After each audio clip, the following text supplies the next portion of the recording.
ஒரு பட்டயத்தை எடுத்துட்டு வாங்க, உயிரோடு இருக்கிற குழந்தையை வெட்டி ஆளுக்கு பாதியா கொடுத்துருவோம் சொல்லும் போது அந்த குழந்தையோட உண்மையான தாய்க்கு எப்படி இருந்தது?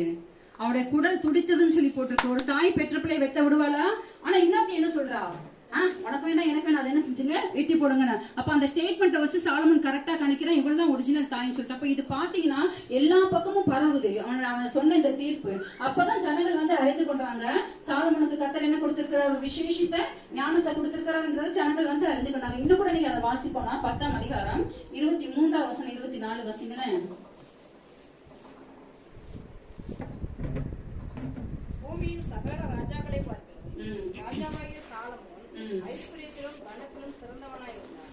சாலமோனின் இருதயத்திலே தேவன் அருளிய ஞானத்தை கேட்கிறதுக்காக சகல தேசத்தாரும் அவன் முக தரிசனத்தை தேடினார்கள். அல்லேலூயா. இப்ப சாலமோனுக்கு கர்த்தர் கொடுத்த ஞானத்தை கேள்விப்பட்டவன சகல தேசத்தாலும் அவனை பார்க்கும்படி வர. அந்த ஞானம் அப்படிப்பட்டதான ஒரு ஞானம், சரியா? அது வேதமே சொல்லுது, அப்படிப்பட்ட ஞானம் அதுக்கு முன்னாடி யாருக்கும் கிடையாது, அதுக்கு அப்புறமும் யாருக்கும் கிடையாது. அப்படிப்பட்ட ஒரு விசேஷத்துக்கு ஞானத்தை கொடுத்திருந்தாரு. இப்படிப்பட்ட ஒரு பெரிய ஞானம் அந்த சாலமோன். ஆனா அதே சாலமோன் ஒரு காரியம் செய்யறத நம்ம பார்க்கிறோம். 11ஆம் அதிகாரம் முதல் வசனம் வாசிங்களேன். ராஜாவாகிய சாலமோன் பார்வோனின் குமாரத்தியை நேசித்ததும் அல்லாமல் மோவாபியரும் அம்மோனியரும் ஏதோமியரும் சீதோனியரும் ஏத்தியருமாகிய அந்நிய ஜாதியாரான அநேகம் ஸ்திரீகள் மேலும் ஆசை வைத்தான். கர்த்தர் இஸ்ரவேல் புத்திரரை நோக்கி, நீங்கள் அவர்கள் உங்களண்டைக்கும் பிரவேசிக்கலாகாது. அவர்கள் நிச்சயமாய் தங்கள் தேவர்களை பின்பற்றும்படி உங்கள் இருதயத்தை சாய பண்ணுவார்கள் என்று சொல்லியிருந்தார். சாலமோன் அவர்கள் மேல் ஆசை வைத்து அவர்களோடு ஐக்கியமாயிருந்தார். ஹல்லேலூயா. சாலமோன் யாரு கூட ஐக்கியமா இருந்தாரு? அந்நிய ஸ்திரீகள். ஆண்டவர் என்ன சொல்லியிருந்தாரு? நீங்க அவங்களோட நீங்க எந்த ஒரு கான்டாக்டும் வச்சுக்கிட கூடாதுன்னு சொல்றாரு. ஆனா தெளிவாவே சொல்றாரு பாருங்க. ஏன் ஆண்டவர் அப்படி அந்நிய ஜாதிகளோட கூட நீங்க ஐக்கியம் வைக்க கூடாதுன்னு சொல்லி சொன்னாரு அப்படின்னா, அவங்க என்ன செய்வாங்களோ அவர்கள் நிச்சயமாய் தங்கள் தேவர்களை பின்பற்றும்படி உங்கள் இருதயத்தை சாய பண்ணுவாருன்னு சொல்லி ஆண்டவர் சொல்லி இருந்தாரு. இது சாலமோனுக்கு தெரியுமா தெரியாதா? தெரியும். ஏன்னா தாவீது ஏற்கனவே சாலமோனுக்கு சகல காரியங்கள் சொல்லி வான் பண்ணி இருக்கிறாரு. இதெல்லாம் சொல்லியுமே கூட பாத்தீங்கன்னா இவ்வளவு பெரிய ஞானமா இருந்த சாலமோன் இந்த காரியத்துல என்ன செஞ்சுட்டாரு? விழுந்து போனாரு. அந்நிய ஸ்திரீகளோட ஐக்கியமா இந்த விளைவு பாருங்க. 6ஆம் வசனம் வாசிங்க. சாலமோன் தன் தகப்பனாகிய தாவீதை போல கர்த்தரை பூரணமாய் பின்பற்றாமல் கர்த்தரின் பார்வைக்கு பொல்லாப்பானதை செய்தான். அப்பொழுது சாலமோன் எருசலேமுக்கு எதிரான மலையிலே மோவாபியரின் அருவருப்பாகிய காமோசுக்கும் அம்மோன் புத்திரின் அருவருப்பாகிய மோலோகுக்கும் மேடையை கட்டினான். ஆகையால் இஸ்ரவேலின் தேவனாகிய கர்த்தர் சாலமோனுக்கு 2 விசை தரிசனமாகி அந்நிய தேவர்களை பின்பற்ற வேண்டாம் என்று கட்டளையிட்டிருந்தும் அவன் கர்த்தரை விட்டு தன் இருதயத்தை திருப்பி பாருங்க. சாலமோன் அவ்வளோ பெரிய ஞானி, அவ்வளோ பெரிய ஞானத்திலே கனத்திலே பெயர் பெற்றவன் தான். அவனுடைய ஞானத்தை கேட்கறதுக்காக சகல தேசத்தாரில இருந்து அவனை பாக்குறதுக்கு ஜனங்கள் வந்தாங்க. இதெல்லாம் இப்படிப்பட்ட ஒரு ஞானி. ஆனா பண்ண ஒரு காரியம் என்ன? இதுதான் சொல்றது, ஞானத்திலும் கனத்திலும் பெயர் பெற்றவனே சொற்ப மதியம். சொற்ப மதியனுங்கிறது என்ன அப்படின்னா, ரட்சிக்கப்படாத அந்நிய ஜனங்களோடு கூட நம்ம வைக்கிற ஐக்கியம். இந்த சொற்ப மதியம் இருந்துச்சு அப்படின்னா எப்படி அந்த அந்த தைலக்காரனுடைய பரிமள தைலத்தை அது கெட்டு நாரி போக பண்ணுமோ, அது போல இன்னைக்கு தேவன் நம்மளை ரட்சித்து உலகத்திலிருந்து கத்தங்களை வேறு பிரித்து அவருடைய ஜனமா வச்சிருக்கிறாரு. நம்ம தேவ பிள்ளைகளோட தேவனோட கூட ஐக்கியம் கொள்ளாம இன்னும் ரட்சிக்கப்படாதவங்களோட கூட ஐக்கியம் கொண்டு அவங்கள சந்தோஷப்படுத்துறவங்கள அவங்கள பிரியப்படுத்துறவங்களா இருந்தா என்ன ஆகும்? நம்மளுடைய வாசனை கெட்டு போகும். கெட்டு போகுங்கிறது நம்ம நஷ்டப்பட்டு போகும். பாருங்க, சாலமோனை விட பெரிய ஞானி யாராவது இருக்காங்களா? சாலமோனோட பெரியவர் யாரு? இயேசுவுக்கு சொல்லிட்டு சாலமோனையும் பெரியவர் இங்க இருக்கு. அப்போ சாலமோனை விட பெரிய ஆளு யாருமே கிடையாது. அப்ப அப்படிப்பட்ட சாலமோனை என்ன செஞ்சா இந்த ஐக்கியத்தினால தன்னுடைய ஜீவனை அவன் நஷ்டப்படுற. தேவனுக்கு ஒரு பெரிய தேவாலயம் கட்டி கர்த்தருடைய மகிமையை இறக்குனதான சாலமோன் தான். ஆனா இப்ப பார்த்தோம் அப்படின்னா விக்கிரகத்தை அவன் என்ன செய்ய ஆரம்பிச்சுட்டான்? தன்னுடைய மனைவிகளை திருப்திப்படுத்தும்படியா விக்கிரகங்களுக்கு பாத்தீங்கன்னா அவன் கோயில் கட்ட ஆரம்பிச்சுட்டான். கர்த்தர் 2 விசை தேவன் சொப்பனத்துல தோன்றி அவன் என்ன செய்கிறாரு? எச்சரிக்கிறாரு. ஆனாலும் இந்த சாலமோன் என்ன செய்யல? மனம் திரும்பல. இப்ப புரியுதா? நம்மளுடைய சாதாரணமா நம்ம நினைக்கிறோம், அது நம்ம சொந்த பந்தமா இருக்கலாம், அல்லது நம்மளுடைய பக்கத்துல இருக்கவங்களா இருக்கலாம். ரட்சிக்கப்படாத ஜனங்களோடு கூட நம்ம அதிகமா ஐக்கியம் வச்சோம் அப்படின்னா கட்டாயம் நம்முடைய வாசனையை நம்ம கெடுத்துக்கொள்வோம், நம்முடைய ஜீவனை நம்ம நஷ்டப்படுத்திக் கொள்வோம். சாலமோனுக்கு பெஸ்ட் எக்ஸாம்பிள். இதை யாராவது நம்ம இதுக்கு மாற்றுக்கிறது ஏதாவது உண்டா? மாற்றுக்கிறது ஏதாகிடும் கட்டாயம் கிடையாது. அவ்வளவு பெரிய ஞானி கர்த்தர் எச்சரித்து அவனே மனம் திரும்பினா நம்மள ஏமாத்துறோம். அப்போ தேவன் இன்னைக்கு நமக்கு ஆண்டவர் வான் பண்றாரு. நம்மளோட ஐக்கியம் யாரோட இருக்குது, அது நம்ம ரட்சிக்கப்படாத சொந்த பந்தமா இருந்தா கூட, நான் திரும்பவும் சொல்றேன், அன்பு கூறணும். கட்டாயம் நம்ம அன்பு கூறணும். அன்பு கூர்ந்தாதான் உங்களை நம்ம என்ன செய்ய முடியும், ஆதாயம் பண்ண முடியும். ரெண்டுக்குள்ள வித்தியாசம் தெரிஞ்சுக்கோங்க. அன்பு கூறணும், ஆனா ஐக்கியம் வைக்க கூடாது. ஐக்கியங்கிறது அவங்களோடவே எப்பவும் அவங்களோட சேர்ந்துருந்து அவங்கள சந்தோஷப்படுத்தும்படியா சரி, இதுதான் ஐக்கியம் வைக்கிறது. இப்படி வச்சோம் அப்படின்னா அந்த ஆத்மாக்களை நம்ம என்ன செய்ய முடியாது, ஆதாயம் பண்ண முடியாது. எப்படி அந்த செத்து போச்சோ அது போல அந்த ஆத்மாவும் நஷ்டப்பட்டு போகும், நம்மளும் கேட்டு போவோம். அதனாலதான் ஆண்டவர் சொன்னாரு சொற்பம் அதிகம்ங்கிறது முதல்ல எதை குறிக்கும் அப்படின்னு சொன்னா ரட்சிக்கப்படாதவர்களோட ஐக்கியத்தை குறிக்கும். இன்னும் கூட சில காரியங்கள் சொற்பம் அதிகம் சொல்லி இன்னும் கூட சில காரியங்களை பார்க்க முடியும். 2 நாளாகமம் 14ஆம் அதிகாரம் 1-6 வரைக்கும் வாசிப்பேன். அபியா தன் பிதாக்களோட நித்திரையடைந்தது. அவனை தாவீது நகரத்தில் அடக்கம் பண்ணினார்கள். அவன் ஸ்தானத்திலே அவன் குமாரனாகிய ஆசா ராஜாவானான். இவனுடைய நாட்களில் தேசம் 10 வருஷம் மற்றும் அமெரிக்கையா இருந்தது. யார் காலங்கள்ல? ஆசாவுடைய நாட்கள்ல 10 வருஷம் மட்டும் தேசம் அமெரிக்கையா இருந்ததுன்னா அமைதலா இருந்தது. ஆசா தன் தேவனாகிய கர்த்தரின் பார்வைக்கு நன்மையும் செம்மையானதை செய்தார். அந்நிய தேவர்களின் பலிபீடங்களையும் மேடைகளையும் அகற்றி சிலைகளை உடைத்து விக்கிரக தோப்புகளை வெட்டி தன் பிதாக்களின் தேவனாகிய கர்த்தரை தேடவும் நியாய பிரமாணத்தின்படியும் கற்பனையின்படியும் செய்யவும் யூதாவுக்கு கற்பித்து யூதாவுடைய எல்லா பட்டணங்களிலும் வந்து மேடைகளையும் விக்கிரகங்களையும் அகற்றினார். பாருங்க, இந்த ஆசா குறிச்சு பார்த்தோம் அப்படின்னா இந்த ஆசா என்ன செஞ்சான் அப்படின்னா கர்த்தரின் பார்வைக்கு நன்மையும் செம்மையுமானதை செய்தான். அது மாத்திரமல்ல இந்த தேசத்துல இருக்கக்கூடியதான அந்நிய தேவர்களின் பலிபீடங்கள்லாம் தகர்த்து போட்டான், மேடைகள்லாம் அகற்றினான், சிலைகள்லாம் உடைச்சான், விக்கிரக தோப்பெல்லாம் இப்படி தேசத்தை சுத்திகரிச்சான். தேவனுக்கு பிரியமில்லாத காரியங்கள் விக்கிரக ஆராதனை தேசத்தை விட்டு அப்புறப்படுத்தினான். இப்படி பார்த்து நிறைய காரியங்களை செய்தான். செய்யும் பொழுது அவன் தேசத்துல எப்படி இருந்ததா, அமெரிக்கா இருந்ததுன்னா ஒரு அமைதலா இருந்ததுன்னு சொல்லி நம்ம பார்க்கிறோம். இன்னும் கூட 6ஆவது வசனத்துல வாசித்தோம்னா கர்த்தர் அவனுக்கு இளைப்பாறுதலை கட்டளையிட்டதினால் அந்த வருஷங்களில் அவனுக்கு விரோதமான யுத்தம் இல்லாது இருந்தது. கர்த்தர் அவன் வாழ்க்கையில என்ன கட்டளையிட்டாரா, இளைப்பாறுதல். தேவனுடைய வாழ்க்கையில இளைப்பாறுதலை கர்த்தர் கட்டளையிட. சுத்தி யுத்தம் இல்லாம ஒரு ராஜாவுக்கு யுத்தம் இல்லைன்னா எப்படி இருக்கும், அவன் என்ன செய்யலாம், தன்னுடைய தேசத்தை இன்னும் கொஞ்சம் இம்ப்ரூவ் பண்ணலாம். ஆமாவா இல்லையா? இப்போ யுத்தம் வந்துச்சு அப்படின்னா அவங்களோட ஃபுல் கான்சென்ட்ரேஷன் எதுலதான் இருக்கும், தேசத்தை பாதுகாக்கிறது யுத்தத்துலதான் இருக்கும். ஆனா யுத்தம் இல்லாம சுத்தி இளைப்பாறுதல் இருந்துச்சுன்னா தன்னுடைய தேசத்தை அவர் இன்னும் என்ன செய்யலாம், டெவலப் பண்ணலாமா முடியாதா? அப்ப பாத்தீங்கன்னா ஆசா அப்படிதான் செஞ்சா. நிறைய பட்டணங்களை கட்டினா இந்த மாதிரி பாத்தீங்கன்னா ஆசா செய்து கொண்டிருந்ததை நம்ம பார்க்க முடியும். இன்னும் கூட நம்ம அதை தொடர்ந்து வாசித்தோம்னா அடுத்து ஒரு காரியங்கள் நடக்குது. அதுல 8ஆம் வசனம் வாசிங்களா. இப்படி அமைதியா இருந்தக்கூடிய நாட்கள்ல இன்னும் கூட நம்ம அதுல 7ஆவது வசனத்துல நம்ம வாசித்தோம் அப்படின்னா அவர்களுக்கு காரியம் வாய்த்தது இருக்கு. அவன் கர்த்தரை தேடின போது தேவன் அவனுக்கு எல்லா காரியங்களையும் கர்த்தர் வாய்க்கு பண்ண. அவங்க சொல்றாங்க பாருங்க, கர்த்தரை தேடின போது சுற்றிலும் நமக்கு இளைப்பாறுதலை கட்டளையிட்டார் என்றான். அப்படியே கட்டினார், அவர்களுக்கு காரியம் வாய்த்தது. அவங்க நிறைய இடங்கள்ல பாத்தீங்கன்னா பட்டணங்கள்லாம் அவங்க கட்டினாங்க, கோபுரங்கள்லாம் இளங்கங்கள் எல்லாவற்றையும் கட்டினதை நம்ம பார்க்கிறோம்.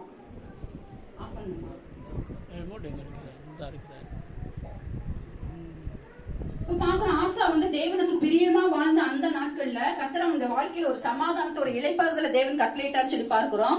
அது மாத்திரம் இல்ல, ஒரு யுத்தம் வர்றதை கூட நம்ம பார்க்கிறோம். 8ஆம் வசனம் வாசிங்களேன். பரிசையும் ஈட்டியும் பிடிக்கிற 3 லட்சம் பேரும் பென்யமீனிலே கேடகம் பிடித்து வில்லை நாணேற்றுகிற 2,80,000 பேருமான சேனை ஆசாவுக்கு இருந்தது. இப்ப ஆசாவுடைய போர் வீரர்கள் எவ்வளவு பேர் கேட்டீங்கன்னா 5,80,000 பேர் இருக்கிறாங்க. எத்தனை பேரு? 5,80,000 பேர் இவனோடு கூட அவங்க இருக்கிறாங்க. ஆனா அவனுக்கு விரோதமா வர்றவங்களை பாருங்களேன். 80ஆவது வசனம் வாசிங்க. அவர்களுக்கு விரோதமாக எத்தியோப்பியனாகிய சேரா 10 லட்சம் பேர்கள் சேர்ந்த சேனையோடு 300 ரதங்களோடு புறப்பட்டு நரேசா மட்டும் வந்தான். ஹல்லேலூயா. இப்ப இவனுடைய யுத்தத்துல எவ்வளவு பேர் இருக்காங்க, இவனுடைய ஆர்மியில இவனுடைய ராணுவத்துல எவ்வளவு பேர் இருக்கிறாங்க, 5,80,000 பேர் இருக்கிறாங்க. ஆனா இவனுக்கு விரோதமா ஒரு ராஜா படையெடுத்து வர்றாங்க. அவங்க எத்தனை பேர் இருக்கிறாங்களா, மேற்கொள்ள முடியுமா? 10 லட்சம் பேரு, அதோட 300 ரதங்களோட. ரதங்கள்னா பெரிய ஒரு ஆர்மியோட கூட அவங்க வந்துட்டு இருக்காங்க. அப்ப கிட்டத்தட்ட இவங்களோட டபுள் மடங்கு இருக்கிறாங்க. யுத்தத்துல யார் ஜெயிப்பாங்க? அதிகம் உள்ளவங்க ஜெயிப்பாங்களா, கம்மியா உள்ளவங்க ஜெயிப்பாங்களா? புரியுதா புரியலையா? ஏன் ஒரு நாள் டல்லா இருக்கிற மாதிரி இருக்கு? அழகியா எத்தனை பேர் இங்க இருக்கீங்க? இங்க இருக்கணும் மட்டும் கை எடுத்தால சொல்லுங்க. Physically as well as mentally. சரி, ஓகே. இப்போ பாக்குறோம், இவனுக்கு 5,80,000 பேர் இருக்கிறாங்க. ஆனா எதிரி படையில 10 லட்சம் பேர் இருக்காங்க. யாரு மீன் பண்ணுவா? அதிக அனுப்புறவங்க தான் மீன் பண்ண முடியும். 300 ரதங்கள்ங்கிறது ஒரு பெரிய ஒரு ஆர்மியோட கூட அவங்க வந்து வந்துட்டு இருக்காங்க. அப்ப இந்த நேரத்துல ஆசா என்ன பண்றான்னு பாருங்க. அதுல 11வது வசனம் வாசித்தோம் அப்படின்னா, ஆசா தன் தேவனாகிய கர்த்தரை நோக்கி கூப்பிட்டு, கர்த்தாவே பலமுள்ளவனுக்காகிலும் பலனற்றவனுக்காகிலும் உதவி செய்கிறது உமக்கு லேசான காரியம். எங்கள் தேவனாகிய கர்த்தாவே எங்களுக்கு துணை நிலும். உண்மை சார்ந்த உம்முடைய நாமத்தில் ஏராளமான இந்த கூட்டத்திற்கு எதிராக வந்தோம். கர்த்தாவே நீர் எங்கள் தேவன், மனுஷன் உண்மை மேற்கொள்ள விடாதீங்க. பாருங்க, அவன் இந்த யுத்தத்துல யார முன்னாடி நிப்பாட்டுறான்? கர்த்தர் முன்னாடி நிப்பாட்டுறான். ஆண்டவரே, உங்களை சார்ந்த இந்த யுத்தத்துக்கு நாங்க இந்த ஏராளமான கூட்டத்துக்கு விரோதமா யார் சார்ந்து வந்திருக்கோம்? உங்களை நம்பி உங்க நாமத்துல நாங்க வந்திருக்கிறோம். மனுஷன் நம்ம என்ன செய்ய விடாதையும் மேற்கொள்ள விடாது. இப்ப இந்த யுத்தத்துல நாங்க தோற்றாது யார் தோற்றதுக்கு சமம்?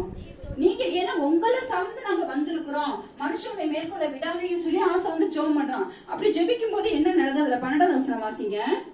அப்பொழுது கர்த்தர் அந்த எத்தியோப்பியரை ஆசாவுக்கும் யூதாவுக்கும் முன்பாக முறியடித்ததினால் எத்தியோப்பியர் ஓடி போனார்கள். ஹல்லேலூயா. பாருங்க, அப்போ இவன் ஜெபித்த அந்த ஜெபத்தின்படி அந்த இடத்துல யார் யுத்தம் பண்றா? கர்த்தர் யுத்தம் பண்ற. ஏன்னா கர்த்தரை சார்ந்த அவருடைய நாமத்தினால வரும் பொழுது அவன் சார்பில தேவன் யுத்தம் பண்ணி ஒரு பெரிய ஜெயத்தை கர்த்தர் அந்த கட்டளையிறத நம்ம பாக்குறோம். இன்னும் கூட நீங்க அதுல 15ஆம் அதிகாரத்துல முதல் வசனம் 2வது வசனம் வாசிங்களேன். அப்பொழுது தேவனுடைய ஆவி ஓதேதின் குமாரனாகிய அசரியாவின் மேல் இறங்கினதினால் அவன் வெளியே ஆசாவுக்கு எதிர்கொண்டு போய் அவனை நோக்கி, ஆசாவே, யூதா பென்யமீன் கோத்திரங்களின் சகல மனுஷரே கேளுங்கள். நீங்கள் கர்த்தரோடு இருந்தால் அவர் உங்களோடு இருப்பார். நீங்கள் அவரை தேடினால் உங்களுக்கு வெளிப்படுவார். அவரை விட்டீர்களாகில் அவர் உங்களை விட்டு விடுவார். ஹல்லேலூயா. இந்த இடத்துல ஒரு தீர்க்கதரிசி மூலமா கர்த்தருடைய வார்த்தை வருது. அப்ப அந்த தீர்க்கதரிசி கர்த்தருடைய வார்த்தையை சொல்லும்போது ஆசா என்ன செய்யறான்னு பாருங்க. 8ஆம் வசனம் 9ஆம் வசனம் வாசிப்போம். ஆசா இந்த வார்த்தைகளையும் தீர்க்கதரிசியாகிய ஓதேதின் தீர்க்க தரிசனத்தையும் கேட்டபோது அவன் திடன் கொண்டு அருவருப்புகளை யூதா பென்யமீன் தேசம் அனைத்திலும் எப்ராயிமின் மலை தேசத்தில் தான் பிடித்த பட்டணங்களிலும் இருந்து அகற்றி கர்த்தருடைய மண்டபத்தில் முன்னிருக்கிற கர்த்தருடைய பலிபீடத்தை புதுப்பித்து அவன் யூதா பென்யமீன் ஜனங்களையும் அவர்களோட கூட எப்ராயிமிலும் மனாசேயிலும் சிமியோனிலும் இருந்து வந்து அவர்களோட சஞ்சரித்தவர்களையும் கூட்டினான். அவனுடைய இந்த இடத்துல ஆசா என்ன செஞ்சான் அப்படின்னா, அந்த தீர்க்கதரிசி இந்த வார்த்தைகளை கேட்ட பொழுது அந்த வார்த்தையை விசுவாசித்தா அந்த வார்த்தைகளை செவி கொடுத்ததை நம்ம பார்க்க முடியுது. இப்ப இப்படி போய் கொண்டிருந்த இந்த நாட்கள்ல தான் பாத்தீங்கன்னா கொஞ்ச நாள் ஆகுது. அடுத்து என்ன நடக்குது? அவனை சுத்தி கத்தர் இளைப்பாறுதல கத்தர் கொடுத்தாரு. இன்னும் கூட 15வது வசனத்தை கூட வாசிங்களேன். இந்த ஆணைக்காக யூதா ஜனங்கள் யாவரும் சந்தோஷப்பட்டார்கள். தங்கள் முழு இருதயத்தோடும் ஆணையிட்டு தங்கள் முழு மனதோடும் அவரை தேடினார்கள். கர்த்தர் அவர்களுக்கு வெளிப்பட்டு சுற்றுப்புறத்தாரால் யுத்தம் இல்லாதபடிக்கு அவர்களை இளைப்பாற பண்ணினார். ஹல்லேலூயா. பாருங்க, ஆசா கர்த்தரை தேடின நாட்கள்ல, கர்த்தரை சார்ந்து வாழ்ந்திருந்த நாட்கள்ல அவனை சுற்றிலும் கர்த்தர் என்ன கொடுத்திருந்தாரு? ஒரு இளைப்பாறுதலை கர்த்தர் கொடுத்திருந்தாரு. யுத்தம் இல்லாதபடிக்கு தேசம் அமைதலா இருந்தது. அவங்க காரியங்கள்லாம் கர்த்தர் வாய்க்கு பண்ணாரு. இப்படி போய்கிட்டு இருக்கும் போதே பாத்தீங்கன்னா அதை நம்ம 16ஆம் அதிகாரத்துல முதல் வசனம் வாசிங்களேன். ஆசா அரசாண்ட 36ஆம் வருஷத்திலே இஸ்ரவேலின் ராஜாவாகிய பாஷா யூதாவுக்கு விரோதமாய் வந்து ஒருவரும் யூதாவின் ராஜாவாகிய ஆசாவினிடத்தில் போக்கு வரத்துமாயிராதபடிக்கு ராமாவை கட்டினான். இந்த இடத்துல பாக்குறோம், இஸ்ரவேலின் ராஜாவாகிய பாஷா அவன் என்ன செய்யறான் அப்படின்னா, இந்த ஆசாவுக்கு விரோதமாக வந்து யாரும் அங்க போயிட்டு வர முடியாதபடி அவன் சுற்றி அவன் என்ன செய்யறான்னா ராமாவை கட்டினான்னு சொல்லி நம்ம பாக்குறோம். இப்படி கட்டும் போது இந்த ஆஷா என்ன செஞ்சான்? 2வது வசனம். அப்பொழுது ஆசா கர்த்தருடைய ஆலயத்திலும் ராஜாவின் அரண்மனையிலும் உள்ள பொக்கிஷங்களில் உள்ள வெள்ளியும் பொன்னும் எடுத்து தமஸ்குவில் வாசம் பண்ணுகிற பெண்ணாதாத் என்னும் சீரியாவின் ராஜாவினிடத்தில் அனுப்பி, எனக்கு உமக்கும் என் தகப்பனுக்கும் உம்முடைய தகப்பனுக்கும் உடன்படிக்கை உண்டே, இதோ வெள்ளியும் பொன்னும் உமக்கு அனுப்பினேன். இஸ்ரவேலின் ராஜாவாகிய பாஷா என்னை விட்டு விலகி போகும்படிக்கு நீர் வந்து அவனோடு செய்த உடன்படிக்கையை தள்ளி போடும் என்று சொல்லி அனுப்பினான். இப்ப இந்த இடத்துல பாக்குறோம், பாசான் சொல்லக்கூடாது இஸ்ரவேலின் ராஜா இப்ப இந்த ஆசாவுக்கு விரோதமா வந்து வர்றான். வரும்போது இப்ப அந்த ஆசா என்ன செய்யறான்னு பாருங்க. அவன் வந்து கர்த்தருடைய ஆலயத்திலும் ராஜாவின் அரண்மனையிலும் இருக்கிற பொக்கிஷங்களுக்கு வெள்ளி பொண்ணை எடுத்து சீரியா ராஜாவுக்கு அனுப்புறான். சீரியா ராஜாவுக்கு அனுப்பி என்ன செய்யறான் அப்படின்னா, நீ வந்து அந்த பாசாவோட கூட இருக்க உடன்படிக்கை நீ முறிச்சிருப்ப, எங்களுக்கு விரோதமா என்ன செஞ்சிருக்கான்? எழுப்பி இருக்கிறான். அப்ப நீ வந்து அவனோட கூட உள்ளதான அந்த உடன்படிக்கை நீ முறிச்சு போடணும்னு சொல்லி இவனுக்கு என்ன செய்யறான்? கர்த்தருடைய ஆலயத்துல இருந்தோம் இவனுடைய பக்கத்துல வெள்ளியும் பொண்ணு அனுப்பி இப்ப யார் கூட இவரோட உடன்படிக்கை பண்றாரு? சீரியா ராஜாவோட கூட ஒரு மனுஷனோட கூட வந்து சொல்றான். அப்படி சொல்லும் போது பாத்தீங்கன்னா சரி சரி அவனும் போய் அது மாதிரி செய்யறான். அவங்க வந்து அந்த பென்னகத் ராஜா அந்த தொடர்ந்து நம்ம வாசத்தம் சொல்லி சொன்னா அந்த சீரியா ராஜா என்ன செய்யறான் அப்படின்னா அந்த பாஷாவுக்கு விரோதமா அவங்க போகும் பொழுது அவன் வந்து இவங்களுக்கு விரோதமா செயல்படுறதை விட்டுட்டு தன்னுடைய தேசத்துக்கு அவன் வந்து போயிட்டான். இப்படி போகும்போது என்ன நடக்குதுன்னு சொல்லி பாருங்க. அதை 7ஆம் வசனம் வாசிப்போம். காலத்திலே ஞானதிருஷ்டிக்காரனாகிய அனானி யூதாவின் ராஜாவாகிய ஆசாவினிடத்தில் வந்து அவனை நோக்கி, நீர் உம்முடைய தேவனாகிய கர்த்தரை சார்ந்து கொள்ளாமல் சீரியாவின் ராஜாவை சார்ந்து கொண்டபடியினால் சீரியா ராஜாவின் ராணுவம் உமது கைக்கு தப்பி போயிற்று. நீ பாருங்க, இப்போ ஒரு தீர்க்கதரிசி, ஞானதிருஷ்டிக்காரனா தீர்க்கதரிசி தான். இந்த அனானி வந்து ராஷான் இடத்துல சொல்றாரு, நீர் வந்து கர்த்தரை சார்ந்து கொள்ளாம சீரியா ராஜாவை சார்ந்து கொண்டபடினால உனக்கு என்ன ஆயிடுச்சு? சீரியா ராஜாவின் ராணுவம் உமது கைக்கு தப்பி போயிட்டு இருந்தா கர்த்தர் சீரியாவே உனக்கு என்ன செஞ்சிருப்பாரு? ஒப்பு கொடுத்திருப்பாரு. ஆனா இப்போ அது வந்து உனக்கு தப்பி போயிட்டு அப்படின்னு சொல்லிட்டு அவன் சொல்றான். மிகவும் ஏராளமான ரதங்களும் குதிரை வீரர்களும் எத்தியோப்பியா, இதுக்கு முன்னாடி வந்து எத்தியோப்பியர்ல மகா சேனையா இருந்தாங்க. 10 லட்சம் பேரோட கூட வந்தாங்க. அப்படி வந்தபோது நீ யாரை சார்ந்திருந்த? கர்த்தரை சார்ந்திருந்த. கர்த்தர் உனக்கு ஜெயத்தை கொடுத்தாரு. ஆனா இன்னைக்கு இந்த பாசா ஒரு தேசத்துடைய ராஜா தான். அவன் விரோதமா வரும்போது கர்த்தரை சார்ந்து கொள்ளாம யாரை சார்ந்து கொண்டா? சீரியா ராஜா வந்து சார்ந்து கொண்டான். அது நம்ம 9ஆம் வசனம் வாசித்தோம் அப்படின்னா அங்கதான் ஆண்டவர் சொல்றாரு, இருக்கிறவர்களுக்கு நம்முடைய வல்லமையை விளங்கு பண்ணும்படி கர்த்தருடைய கண்கள் பூமி எங்கும் உலாவிக் கொண்டிருக்கிறது. இந்த விஷயத்தில் மதியில்லாதவராயிருந்தீர். ஆகையால் இது முதற்கொண்டு உமக்கு யுத்தங்கள் நேரிடும் என்றான். ஹல்லேலூயா. இந்த விஷயத்துல எப்படி இருந்தீரா? மதி இல்லாதவரா இருந்தீர். ஆகையால் இது முதற்கொண்டு உமக்கு யுத்தங்கள் நேரிடும் என்றான். இதுதான் சொற்ப மதியினம். இப்ப பாருங்க, ஆரம்பத்துல இந்த ஆசா வந்து முற்றிலுமா கர்த்தரை சார்ந்து கொண்டிருந்தா. கர்த்தரை சார்ந்திருந்த பொழுது கர்த்தர் வந்து அவனுக்கு ஒரு பெரிய ஜெயத்தை கொடுத்தார். ஆனா ஜெயத்தை கொடுக்கிறாரு, சுற்றிலும் இழைப்பார்களுக்கு ஒரு ஸ்டாண்டர்ட் வந்ததுக்கு அப்புறம் இப்போ ஒரு பிரச்சனை வரும்போது இவன் கர்த்தரை சார்ந்து கொள்ளல. இப்ப இவன் யார் சார்ந்து கொண்டான்? சீரியா ராஜாவை சார்ந்து கொண்டான். மாம்ச பலத்துல இவன் செயல்பட்டான். அப்படி செயல்படும் போது அங்க என்ன நடக்குது அப்படின்னா, ஒரு தீர்க்க தரிசனம் ஆண்டவர் கடித்து கொள்ளாத விஷயத்துல எப்படி இருந்த?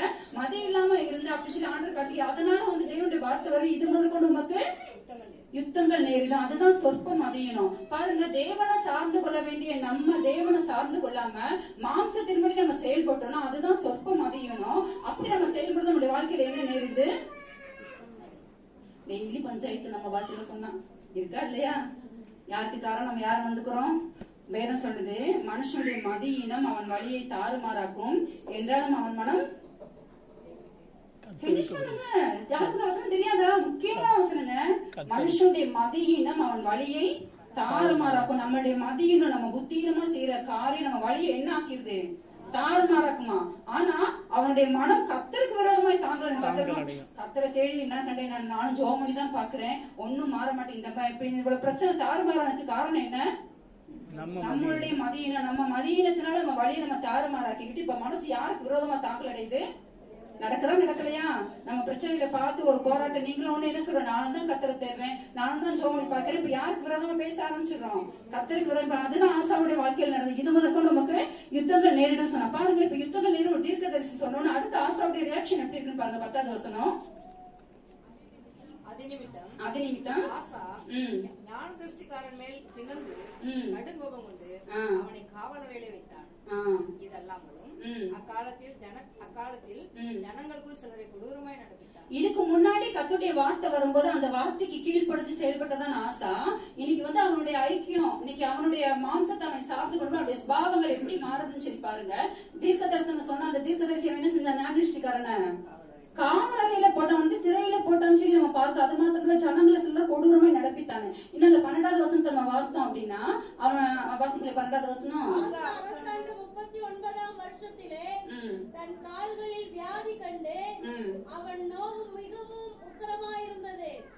அவன் தன் வியாதியிலும் கர்த்தரை அல்ல பரிகாரிகளையே தேடினான். ஹalleluya. பாருங்க, இந்த ஆசா ஆரம்பத்துல கர்த்தருக்கு பிரியமானத, கர்த்தருக்கு செம்மையான காரியங்களை செய்த போது, கர்த்தரை சார்ந்து வாழ்ந்து கொண்ட பொழுது கர்த்தர் அவனுக்கு பெரிய ஜெயத்தை ஆண்டவர் கொடுத்தாரு. அது மாத்திரமல்ல, அவனை சுற்றி கர்த்தர் இளைப்பாறல கொடுத்தாரு. அவன் செஞ்ச காரியங்கள்லாம் கர்த்தர் வாய்க்கு பண்ணாரு.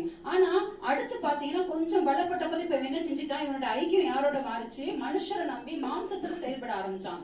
மாம்சத்துல செயல்பட ஆரம்பிக்கும் போது வேதம் சொல்லுது, இது முதல் நமக்கு யுத்தங்கள் நேரிடும். அது வரைக்கும் அமைதலா சமாதானமா இருந்த வாழ்க்கை உனக்கு எப்படி ஆயிடுச்சு, புயலா மாறிடுச்சு. டெய்லி வந்து அவன் வாழ்க்கையில யுத்தத்தை அவன் பார்த்தான். அது மாத்திரம் சுபாவமே மாறி போச்சு. இப்ப தீர்க்கதரிசி அவர் என்ன செய்யற, முன்னாடி தீர்க்கதரிசி வார்த்தைக்கு கீழ்படிஞ்சதான ஆஷா இன்னைக்கு அந்த தீர்க்கதரிசி என்ன செஞ்சுட்டாரு, அப்படிதான் செய்யறோம். முன்னாடி கர்த்தருடைய வார்த்தை ஊழியக்காரர் மூலமா வந்தா கர்த்தர் என்னோட பேசினான்னு சொல்லுவோம். இன்னைக்கு ஊழியக்காரர் மூலமா கர்த்தருடைய வார்த்தை கொஞ்சம் கடிச்சு விட்டு வந்தா என்ன சொல்லுவோம், இவர் என்னையே குத்தி குத்தி பேசுறாரு, என்னையே டார்கெட் பண்ணி பேசுறாரு. நான் உங்களை சொல்லல, அப்படி சொல்ற ஆட்கள் இருக்காங்கன்னு சொல்ல வரேன். புரியுதா? இதுதான் சொற்பம் அதிகணும். புரியுதா? அதாவது வந்து தேவனை சார்ந்து இருக்க வேண்டிய நம்ம சுயமா செயல்பட்டோம் அப்படின்னா நம்ம வாழ்க்கையில யுத்தங்கள் கட்டாயம் வரும். அது மாத்திரமல்ல, நம்மளால தேவனுடைய வார்த்தையை ஏற்றுக்கொள்ள முடியாது. இந்த ஆசா குறிச்சு நம்ம தொடர்ந்து பார்த்தோம் அப்படின்னா, அவன் வந்து நித்திர ஆசா தன் அரசாண்ட 41 வருஷத்தில் மறித்து தன் பிதாக்கள் கடைசி வரைக்கும் அதை மனம் திரும்பினதை நம்ம பார்க்கவே முடியாது. அதுதான் வேதம் நமக்கு எச்சரித்து சொல்லுது, சொற்பம் அதிகணும், ஞானத்திலும் கனத்திலும் பேர் பெற்றவன நாரி கெட்டு போக பண்ணும். இவ்வளவு நாள் நம்ம கர்த்தரை சார்ந்து வாழ்ந்த உண்மைதான். ஆனா கடைசி வரைக்கும் நம்ம வாழ்க்கை எப்படிதான் இருக்கணும், கர்த்தரை சார்ந்து வாழ முடியாத நம்ம அழைக்கப்பட்டிருக்கோம். அதை விட்டுட்டு நம்ம மாம்சத்தின்படி செயல்படுவோம்னு சொன்னா நம்மளுடைய வாழ்க்கையில பிரச்சனைகள், போராட்டங்கள், யுத்தங்கள் கட்டாயம் வரும். அது மாத்திரமல்ல, நம்ம மனம் திரும்ப முடியாத ஒரு எல்லைக்குள்ள போக வேண்டிய ஒரு சூழ்நிலை நமக்கு வரும். இப்படிப்பட்ட இந்த மதியம் இன்னைக்கு நம்ம வாழ்க்கையில இருக்காங்கிறத நம்ம அனலைஸ் பண்ணி பார்க்கணும். முதல்ல சாலமோனை பார்த்தோம். சாலமோனுடைய வாழ்க்கையில என்ன பார்த்தோம், நம்ம ரட்சிக்கப்படாதவரோட அந்நிய ஸ்திரீகளோட கொண்ட ஐக்கியம் வந்து அவனை வந்து தேவனை விட்டு பின்வாங்க செஞ்சு அந்த நம்மகிட்ட இருக்குதா, நம்ம அனலைஸ் பண்ண வேண்டியதான ஒரு நம்ம நிதானித்து பார்க்கணும். தெய்வ பிள்ளைகளாகி நமக்குள்ள அந்த மாதிரி ஐக்கியங்கள் ஏதாவது இருக்கா, தேவனுக்கு பிரியமில்லாதவங்களோட நம்ம ஐக்கியம் பட்டிருக்கோமா? அப்படி இருந்தா அப்படின்னா கட்டாயம் வந்து நம்மளுடைய சாட்சி ஜீவியம் நஷ்டப்பட்டு போயிரும். ரெண்டாவது, ஆசா வாழ்க்கையில இருந்து நம்ம கற்றுக்கொள்ளக்கூடிய காரியம் என்ன அப்படின்னா, கர்த்தரை சார்ந்து வாழ வேண்டிய நம்ம மாம்சத்தை சார்ந்து செயல்பட்டோம் அப்படின்னா நம்ம வாழ்க்கையில என்ன வரும், யுத்தங்கள் நேரிடும். அப்போ நம்ம இதுல இருந்து நம்ம மனம் திரும்ப வேண்டியது அவசியம். ஆனா ஆசை வந்து கடைசி வரைக்கும் மனம் திரும்பினதை பார்க்கவே முடியாது. இன்னும் கூட சிலர் புருஷன் 1 சாமுவேல் 13ஆம் அதிகாரம் 13-14 வாசிப்போம். 1 சாமுவேல் 13-14. சாமுவேல் சவுலை பார்த்து, புத்தியீனமாய் செய்தீர், உம்முடைய தேவனாகிய கர்த்தர் உமக்கு விதித்த கட்டளையை கைக்கொள்ளாமற் போனீர். மற்றபடி கர்த்தர் இஸ்ரவேலின் மேல் உம்முடைய ராஜ்யபாரத்தை என்றைக்கும் ஸ்திரப்படுத்துவார். இப்போதோ உம்முடைய ராஜ்யபாரம் நிலைநிற்காது. கர்த்தர் தம்முடைய இருதயத்துக்கு ஏற்ற ஒரு மனுஷனை தமக்கு தேடி அவனை கர்த்தர் தம்முடைய ஜனங்கள் மேல் தலைவனாய் இருக்க கட்டளையிட்டார். கர்த்தர் உமக்கு விதித்த கட்டளையை நீர் கை கொள்ளவில்லையே என்று சொன்னார். போதிப்பந்தத்துல பாக்குறோம், சாமுவேல் தீர்க்கதரிசி வந்து சவுலை பார்த்து என்ன சொல்றாரு, புத்தியீனமாய் செய்தீர். புத்தியீனமா அவர் என்ன செஞ்சாரு? இந்த சவுல் யாரு? நம்ம 9ஆம் அதிகாரத்துல வாசிப்போமே. 9ஆம் அதிகாரம் முதல் 2 வசனத்தை வாசிப்போம்.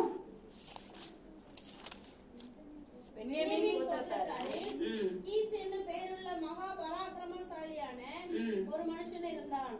அவன் பென்யமீன் கோத்திரத்தாராகிய அபியாவின் மகனான பெகோராத்திற்கு பிறந்த சேரோரின் புத்திரனாகிய அபியலின் குமாரன். அவனுக்கு சவுல் என்னும் பெயருள்ள சௌந்தரியமான வாலிபனாகிய ஒரு குமாரன் இருந்தான். இஸ்ரவேல் புத்திரரில் அவனை பார்க்கிலும் சௌந்தரியவன் இல்லை. எல்லா ஜனங்களும் அவன் தோளுக்கு கீழா இருக்கத்தக்க உயரமுள்ளவனா இருந்தான். சவுலை குறிச்சு பாக்குறோம். சவுலை குறிச்சு என்ன போட்டிருக்கு அப்படின்னா, இந்த சவுலுடைய அட்ரஸ் பாருங்க, எவ்வளவு அட்ரஸ் பண்றாரு பாருங்க. அவனுடைய 4 fathers அவ்வளவு பேரே ஆண்டவர் சொல்லி அவனை அட்ரஸ் பண்ணிட்டு ஆண்டவர் சொல்றாரு, இந்த சவுல் வந்து ஒரு வாலிபனாகிய ஒரு குமாரன், ஒரு வாலிபனா இருந்தான். இஸ்ரவேல் புத்திரர்கள் அவனை பார்த்தும் சௌந்தரியவான் இல்லை. எல்லா ஜனங்களும் அவன் தோளுக்கு கீழே இருக்கத்தக்கதாக உயரமுள்ளவனா இருந்தான். இந்த சவுல் யாருன்னு சொல்லி கேட்டா, இஸ்ரவேல் ஜனங்களை வந்து கர்த்தர் தான் அவங்களை வழி நடத்திட்டு வந்துட்டு இருந்தாரு. ஆனா இந்த இஸ்ரவேல் ஜனங்கள் என்ன கேட்டாங்க அப்படின்னா, எங்களுக்கு ஒரு ராஜா வேணும்னு சொல்லி கேட்ட பொழுதுதான் கர்த்தர் அந்த ராஜாவா, இஸ்ரவேல் ஜனங்களுடைய முதல் ராஜா யாரு? சவுல். கர்த்தர் சவுல தான் வந்து ராஜாவா ஆண்டவர் செலக்ட் பண்ணாரு. நம்ம அதை தொடர்ந்து நம்ம வாசித்தோம் அப்படின்னு சொன்னா, சாமுவேல் மூலமா கர்த்தர் சவுல ராஜாவா அபிஷேகம் பண்றதை நம்ம பார்க்க முடியும். 10ஆம் அதிகாரம் முதல் வசனத்தோட வாசிங்களேன். தலையின் மேல் வார்த்து யுத்தம் செய்து கர்த்தர் உம்மை தம்முடைய சுதந்திரத்தின் மேல் தலைவனாக அபிஷேகம் பண்ணினார் அல்லவா.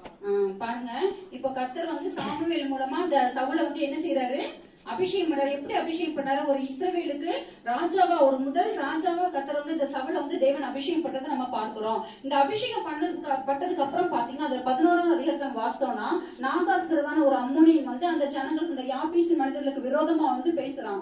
பேசும்போது பாத்தீங்கன்னா இந்த சவுல் வந்து அவனுக்கு விரோதமா யுத்தம் பண்றதுக்கு போறான். இந்த சவுல் மூலமா கர்த்தர் வந்து ஒரு பெரிய ஜெயத்தை தேவன் கட்டளையிடுகிறத நம்ம பார்க்க முடியும். அந்த 11ஆம் அதிகாரத்துல 13வது வசனம் வாசிங்கன்னு.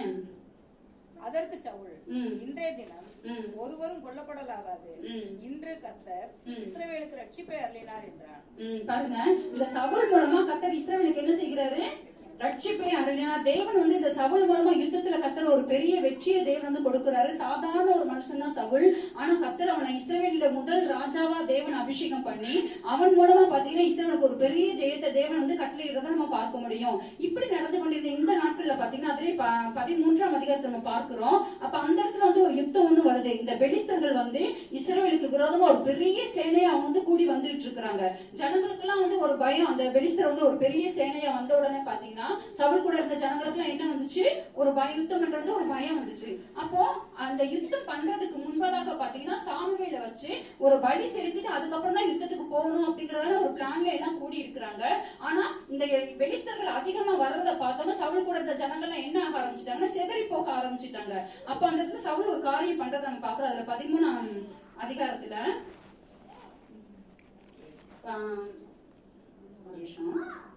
நாலாம் வசனத்துல இருந்து வாசிங்க. தானியம் இருந்த பெலிஸ்தரை சவுல் முறியடித்தான் என்றும், இஸ்ரவேலர் பெலிஸ்தருக்கு அருவருப்பானார்கள் என்றும் இஸ்ரவேலரை எல்லாம் கேள்விப்பட்ட போது, அவன் தனக்கு சாமுவேல் குறித்த காலத்தின்படி 7 நாள் மட்டும் காத்திருந்தான். சாமுவேல் கில்காலுக்கு வரவில்லை. ஜனங்கள் அவனை விட்டு சிதறி போனார்கள். இப்போ யுத்தத்துக்கு போறதுக்கு முன்னாடி சாமுவேல் வரணும். சாமுவேல் வந்து அவர் பலியெல்லாம் செலுத்தினதுக்கு அப்புறம் தான் இவங்க போகணும். ஆனா 7 நாள் வரைக்கும் சாமுவேல் என்ன செய்யல, வரல. தொடர்ந்து வாசிங்க 9வது வசனம். சர்வாங்க தகன பலியையும் சமாதான பலியையும் என்னிடத்தில் கொண்டு வாருங்கள் என்று சொல்லி சர்வாங்க தகன பலியை செலுத்தினான். அவன் சர்வாங்க தகன பலியிட்டு முடிகிற போது இதோ சாமுவேல் வந்தான். சவுல் அவனை சந்தித்து வந்தனம் செய்ய அவனுக்கு எதிர்கொண்டு போனான். நீர் செய்தது என்ன என்று சாமுவேல் கேட்டதற்கு சவுல், ஜனங்கள் என்னை விட்டு சிதறி போகிறதையும் குறித்த நாட்களின் திட்டத்திலே நீர் வராததையும் பெலிஸ்தர் மிக்மாசிலே கூடி வந்திருக்கிறதையும் நான் கண்டபடியினாலே கில்காலில் பெலிஸ்தர் எனக்கு விரோதமாய் வந்து விடுவார்கள் என்றும் நான் இன்னும் கர்த்தருடைய சமூகத்தை நோக்கி விண்ணப்பம் பண்ணவில்லை என்றும் எண்ணி துணிந்து சர்வாங்க தகன பலியை செலுத்தினேன் என்றான். பாருங்க, இந்த இடத்துல சவுல கர்த்தர் யாரா அபிஷேகம் பண்ணி வச்சிருந்தாரு, ஒரு ராஜாவாக கர்த்தர் அபிஷேகம் பண்ணியிருந்தாரு. ஜனங்களுக்காக யுத்தங்களை பண்ணக்கூடிய ஒரு ராஜாவா கர்த்தர் அபிஷேகம் பண்ணியிருந்தாரு. ஆனா இதுல ஆசாரியன் யாரு, சாமுவேல். கர்த்தர் வந்து ஆண்டவர் ஒவ்வொருத்தருக்கும் ஆண்டவர் ஒவ்வொரு விதமான அழைப்பை கர்த்தர் கொடுத்திருந்தாரு. சாமுவேல் தான் ஆசாரியன். பலி செலுத்த வேண்டியது யாருடைய வேலை, சாமுவேலுடைய வேலை.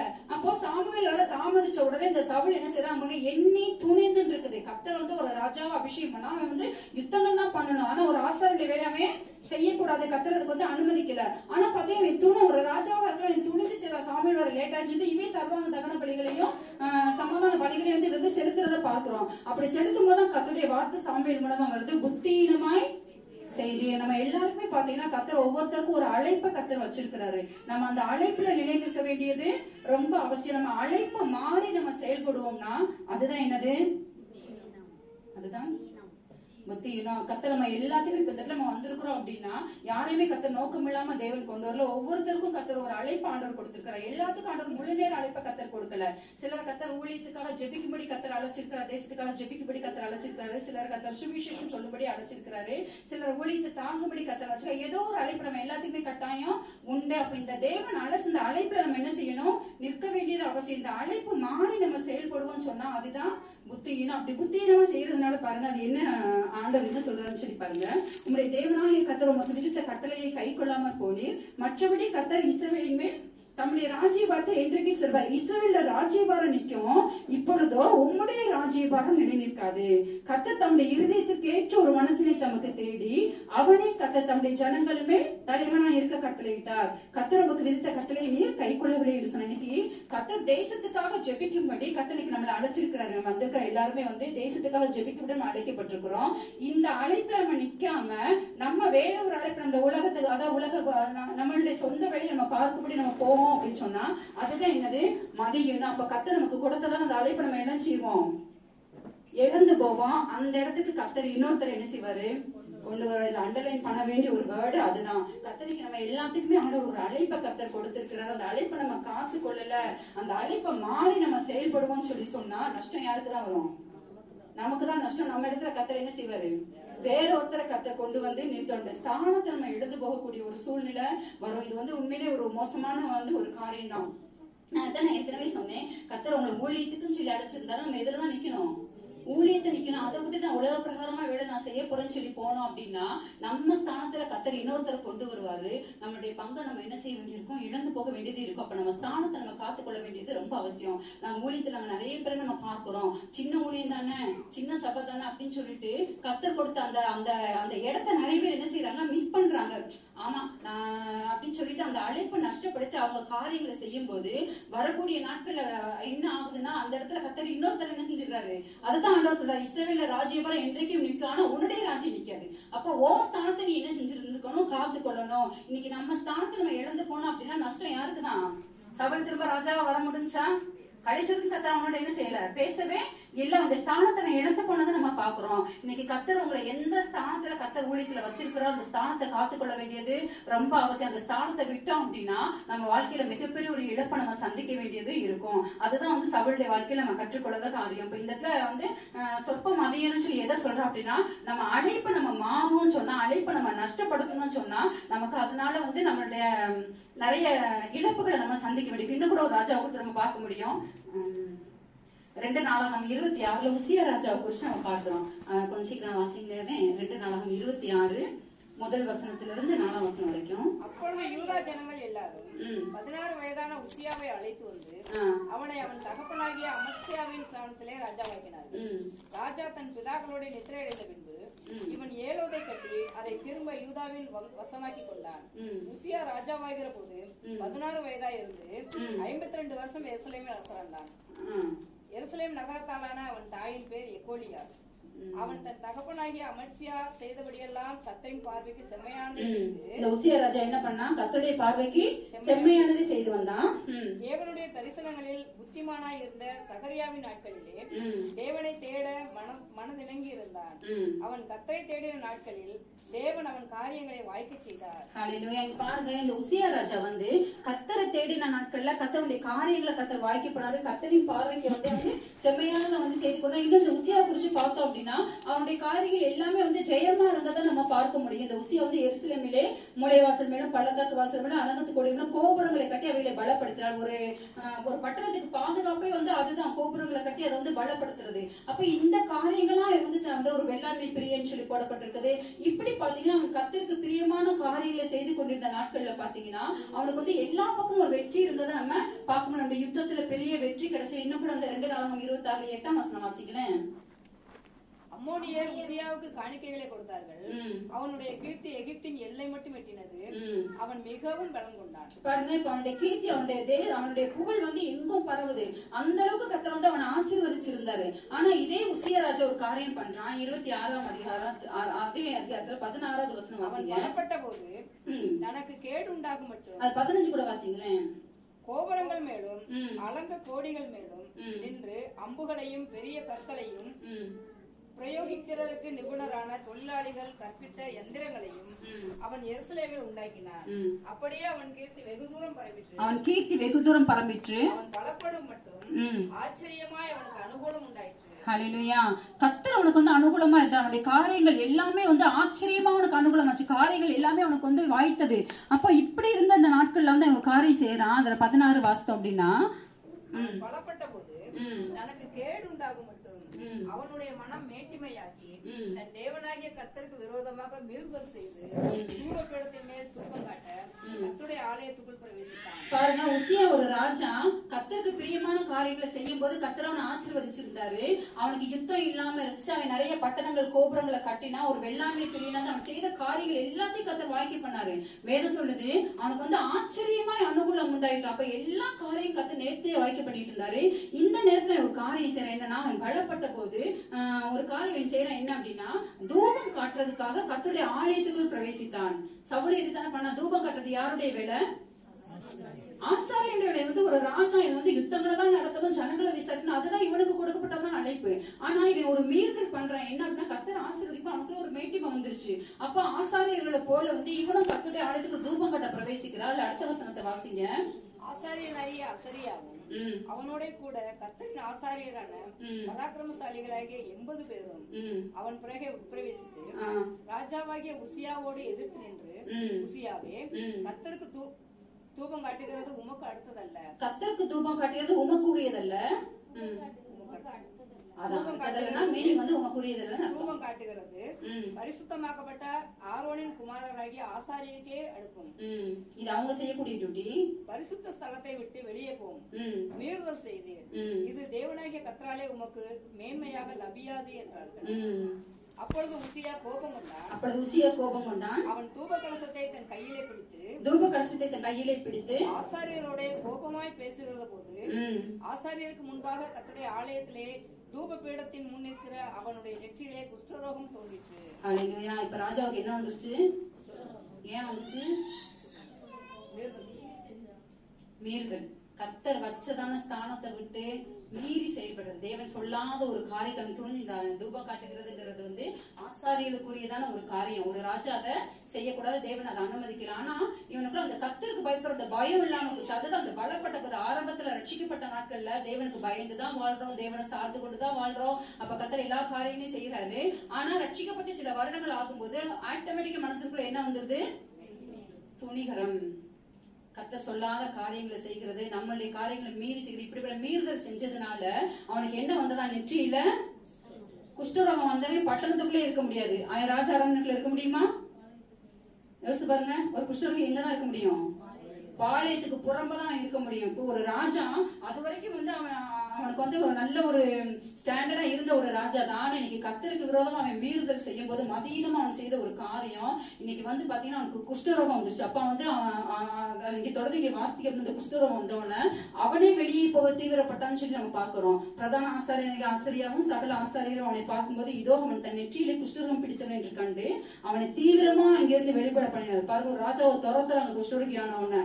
அவனும் வந்து கர்த்தர் தன்னை அடித்ததினால் அவன் தானும் வெளியே போக தீவிரப்பட்டான். கர்த்தர் என்ன செஞ்சாராம்?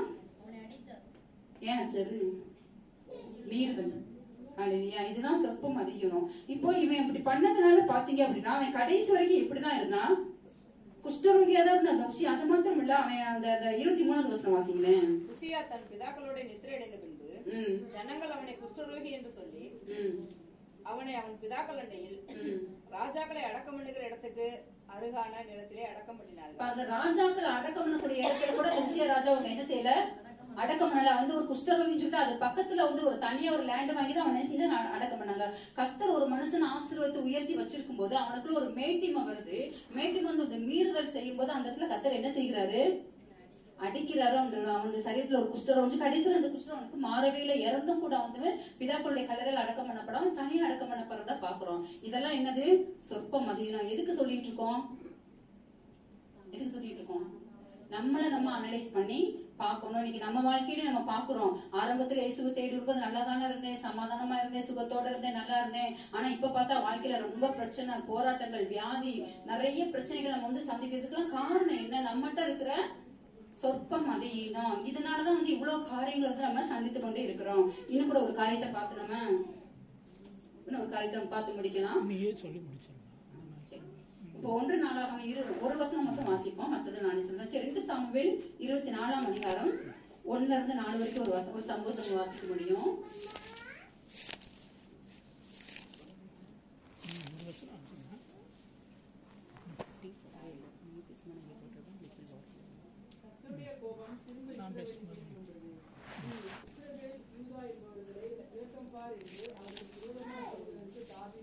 தாவீது ஏவப்பட்டான்.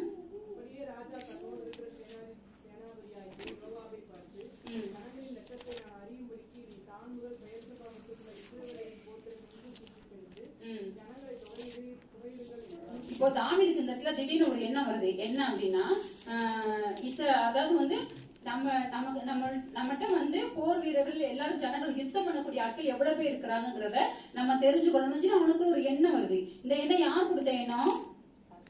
1 நாளாகமம் 21 வாசிங்களே, அந்த முதல் வசனம் மட்டும் வாசிங்களே. 1 நாளாகமம் 21. சாத்தான் இஸ்ரவேலுக்கு விரோதமாய் எழும்பி இஸ்ரவேலை தொகையிடுகிறதற்கு தாவீதை ஏவி விட்டது. தாவீதை வந்து இப்ப யார் ஏவுறா? சாத்தான் ஏவுறான். இஸ்ரவேல் ஜனங்களை யுத்தம் பண்ணக்கூடியவங்க எவ்வளவு பேர் இருக்காங்க அப்படின்னு சொல்லி எண்ண ஏறான். இதுல ஏதாவது உங்களுக்கு ஏதாவது தப்பா தெரியுதா? சென்சஸ் இருக்கிற மாதிரி யுத்தம் பண்ணக்கூடியவங்க எவ்வளவு பேர் இருக்கிறாங்க அப்படிங்கிற ஒரு யூதாவுல எவ்வளவு பேர் இருக்கிறாங்க அப்படிங்கறதான ஒரு சென்சஸ் இருக்கு. இது இல்லாம நம்மளுடைய பார்வைக்கு ஏதாவது தப்பா தெரியுதாது? இல்ல. ஆனா கர்த்தருடைய சரி, ஓகே. ஆனா கர்த்தருடைய பார்வையில் இது எப்படி இருந்ததா? அதை நம்ம தொடர்ந்து நம்ம வாசிக்கணும்னு வச்சுக்கோங்களேன். ஒரு நிமிஷம்.